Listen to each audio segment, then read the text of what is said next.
Kerala NGO union Ponnani area general body യോഗം mass community ഹാളിൽ ചേർന്നു.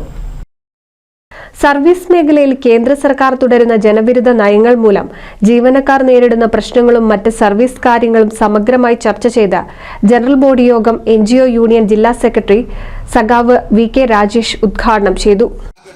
നവംബർ 26 സമരം ഇന്ന് ലോകത്ത് ഏറ്റവും കൂടുതൽ ആളുകൾ പങ്കെടുത്തുകൊണ്ട് നടന്ന ഒരു ജനകീയ സമരമായി ഇന്ത്യയുടെ സമര ചരിത്രത്തിൽ നവംബർ 26 കർഷകരുടെയും തൊഴിലാളികളുടെയും കർഷക തൊഴിലാളികളുടെയും ഇതര വിഭാഗം ആളുകളും പങ്കെടുത്ത ഈ സമരം മാറിക്കഴിഞ്ഞു.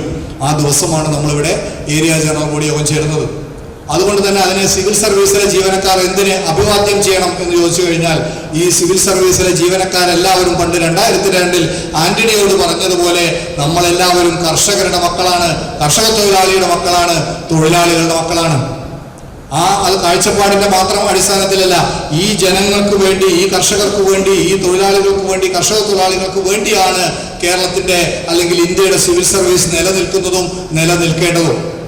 Area president T. ജമാലുദ്ദീൻ അധ്യക്ഷത വഹിച്ച ചടങ്ങിൽ ഏരിയ സെക്രട്ടറി CP അജേഷ് പ്രവർത്തന റിപ്പോർട്ട് അവതരിപ്പിച്ചു. ജില്ലാ joint secretary PK Subhash, K. Arunlal, K. Ratheesh, Ushakumari എന്നിവർ സംസാരിച്ചു. വിവിധ വിഷയങ്ങൾ അവതരിപ്പിച്ചുകൊണ്ട് അൻഷാദ്, പ്രവീഷ് ബാബു, രാജ്കുമാർ എന്നിവർ ചർച്ചയിൽ പങ്കെടുത്തു.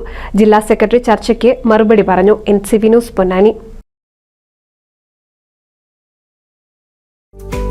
കേരളത്തിലെ number 1 broadband cable TV network കമ്പനിയായ കേരള വിഷൻ ഇന്ന് ഇന്ത്യയിലെ ആദ്യ 10 ബ്രോഡ്ബാൻഡ് കേബിൾ TV സേവനദാതാക്കളുടെ പട്ടികയിൽ ഇടം നേടിയിരിക്കുന്നു.